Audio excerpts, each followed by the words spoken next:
ఇప్పుడైతే కొంచెం తగ్గింది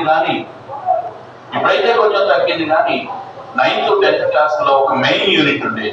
ఆ మెయిన్ యూనిట్ లో మళ్ళా వివిధ ఉప అంశాలు, ఉప విభాగాలు, చిన్న చిన్న పాఠ్యాంశాలని వాటి మధ్య సంబంధం కోల్పోకుండా తార్కిక క్రమాన్ని అనుసరిస్తూ ప్రధాన విభాగము, అనుబంధ విభాగము అనే అంశాలుగా పూర్తి చేయడంలో అనుసరించిన ఉపగమాన్ని యూనిట్ ఉపగమం అంటారు. హెచ్సి మోరిసన్ యొక్క సమీకృతవాదం. ఈ యూనిట్ అప్రోచ్ లో కొన్ని రకాలు ఉంటాయి. సో ఫస్ట్ వన్ వనరుల యూనిట్. ఏ యూనిట్ అన్నా? వనరుల యూనిట్. అండ్ సెకండ్ వన్ బోధనా యూనిట్. రెండోది ఏంటన్నా? బోధనా యూనిట్. ఫస్ట్ వన్ వనరుల యూనిట్, రెండోది బోధనా యూనిట్, మూడు విషయ జ్ఞాన యూనిట్. ఏదన్నా? విషయ జ్ఞాన యూనిట్. థర్డ్ వన్ ఈజ్ విషయ జ్ఞాన యూనిట్. ఫోర్త్ వన్ అనుభవ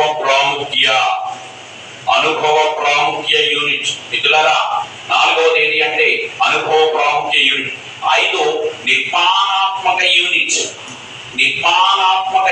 so these are the 5 types of the unit approach.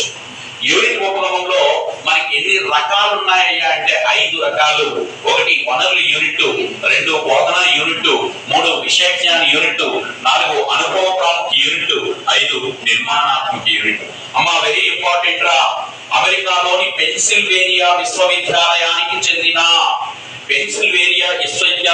చెందిన జోన్స్ అనే విద్యావేత్త, ఎవరి యొక్క? జోన్స్ అనే విద్యావేత్త యొక్క పరిశోధనల ద్వారా వచ్చినదే నిర్మాణాత్మక యూనిట్. ఏదన్నా? పెన్సిల్వేనియా విశ్వవిద్యాలయానికి చెందిన జోన్స్ అనే విద్యావేత్త యొక్క పరిశోధన ఫలితంగా వచ్చినదే నిర్మాణాత్మక unit. And the first one వనరులు. ఉపాధ్యాయునికి అవసరమైన